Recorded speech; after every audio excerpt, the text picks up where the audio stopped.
Welcome to New Possibilities. I speak truth to power without fear. So, as usual, I'm going to wait a couple of minutes for people to tune in before I get started. So, please bear with me. I'll be back in a second.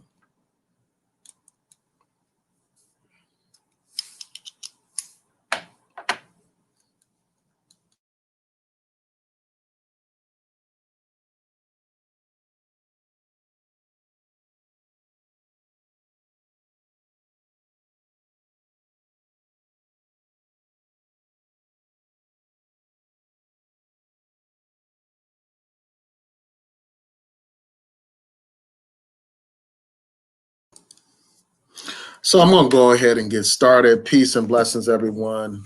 Welcome to New Possibilities. I speak truth to power without fear. So, I saw this story on News One, and I felt like I need to bring it to you all and just raise this up. Often a lot of the videos that we do on celebrities are negative, but I want to just take out time to commend uh, basketball players who had the courage to take a stand, to make a statement. And so I'm going to read from this article. And I also want to address the backlash that some of them have faced as a result of taking a stand. So let's get right into it. I'm going to share my screen.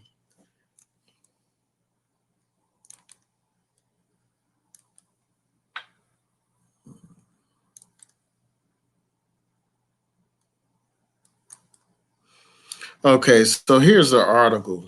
Um, it talks about a fan burning LeBron James's jersey after players took a knee for the playing of the national anthem. And you all know about Colin Kaepernick. I'm sure just about everybody that's watching this is familiar with Colin Kaepernick.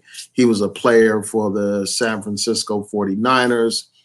He decided to take a stand against police brutality. So during the playing of the national anthem, during the NFL games, initially this brother refused to stand during the playing of the national anthem. He would just sit in the bleachers or whatever while that national anthem was playing. And then later on, that evolved to him actually taking a knee during the playing of the national anthem, and other players followed suit. And basically, he was taking a knee to speak out against police brutality in this country. Because how can you sing about land of the free, home of the brave, when Black people are still treated as second-class citizens, when Black people's lives are being taken, and the criminal justice system does nothing often in these police brutality cases? So this brother took a stand, a bold and courageous stand, and he was later crucified for making that decision. He was later persecuted for making that decision. He was blackballed and blacklisted. And even today, this brother is still denied an opportunity to play for an NFL team. So, this brother, they basically made an example out of him, to say, if you speak out on these political issues, if you make bold statements, we will take action against you. And that's what they did to this brother. Now, years later, despite the fact that this brother is still being persecuted and still blackballed and blacklisted, the NFL has all of a sudden got on this bandwagon of social justice. All of a sudden, they're running ads about police brutality and all that kind of stuff. They're giving money to this cause and to that cause and all that kind of stuff, while still denying this brother the opportunity to play. While talking, you had Jay-Z talking about how, we've moved beyond kneeling at this point. And here we are with all these regular incidents of police brutality still going on. You had Breonna Taylor. You have the brother George Floyd. You have Rayshard Brooks. All these examples of Black people being killed by these police and by vigilantes, like in the case of Ahmaud Arbery. So we are not beyond kneeling. There's still a need for protest. And I'm glad that these brothers in the NBA decided to take a stand. by wearing these Black Lives Matter shirts and by taking a knee. Often when you have bold, courageous Black people take a stand, you know, these courageous Black people are taken out. They're killed. A lot of times they're jailed, and they're just completely neutralized. And that's what they have tried to do with the brother Kaepernick. They tried to neutralize him by making it so that he couldn't get a job in the NFL. But despite that, his example lives on. His example has inspired others. It inspired these brothers right here and many other brothers playing in football teams and basketball teams. They have taken a knee. And in other sports, people have taken a knee. Even members of Congress have been inspired by Kaepernick's example, and they took a knee. So, often they try to neutralize these bold, courageous voices, and all they do is end up magnifying their voice.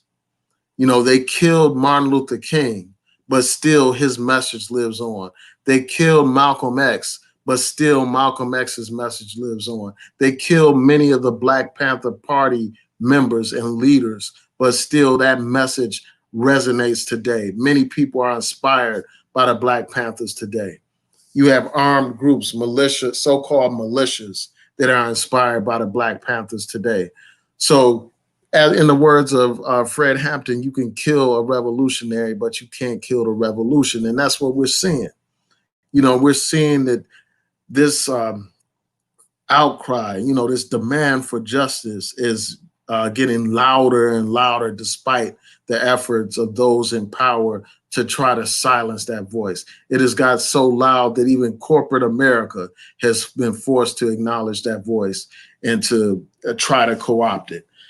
So yeah, I had to bring this story to you all. I'm really interested in hearing what you all have to say. So of course there's backlash to this. Of course people, some of these white racists are upset, about this whole thing. You have people burning jerseys and all that kind of stuff. So let me try to get to that section of this article.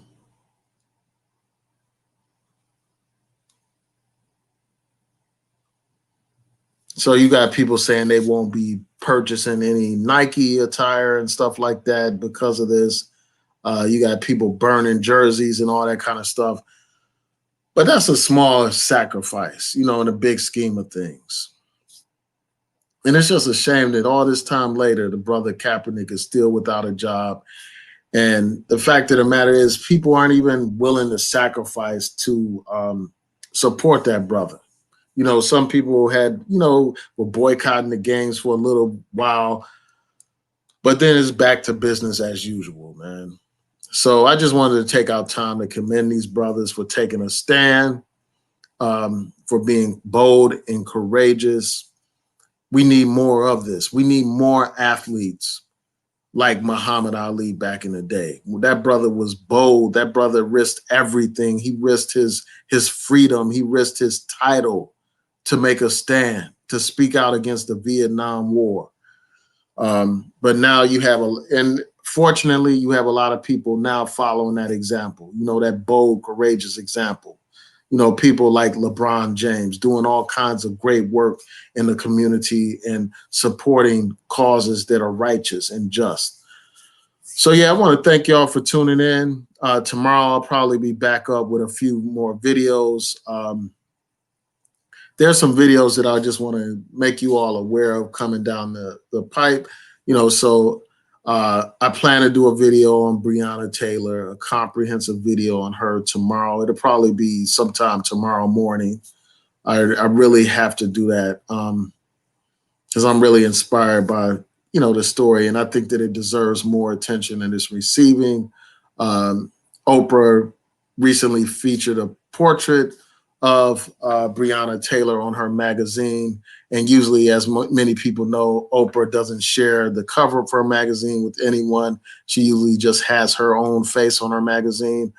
So I want to learn as much as I can about this case. I know the basics. I'm going to look into it. tonight and tomorrow, and I plan to be up on here with a video about it. So I hope that y'all can check that out. Um, Also, I want to do some research on, the leader of the NFAC. That's the so-called Black Militia Organization. There have been some people accusing him of being a agent and all that kind of stuff. So I want to look into that and then respond to those basic allegations. I saw a couple of videos. The first one I saw was one that Michi X did, and then I saw a video with Yvette Carnell. So I want to look more into that, and I'll probably do a video on that. So I hope that y'all could tune in for that. That'll probably be sometime this weekend or early next week. Shout out to Fredro. Thanks for tuning in. Yeah, I'm back. I'm going to be doing these videos more consistently. As many people know, I ran for city council here in Baltimore. So that consumed a lot of my time, but now I have a little bit more time. And so I plan to post more regularly. So I hope that y'all can support me and encourage your friends to subscribe to my channel. I'm trying to reach 10,000 subscribers, and that shouldn't be difficult. I just have like about 600 more to go to reach that number. So help me over that milestone in my YouTube career. Help me get those subscribers. Encourage your friends to subscribe to my channel. So with that, I'm going to say, please rate, comment, subscribe, hit that notification bell so that you'll know when I post new content on here. Peace and blessings, everyone. Have a great weekend.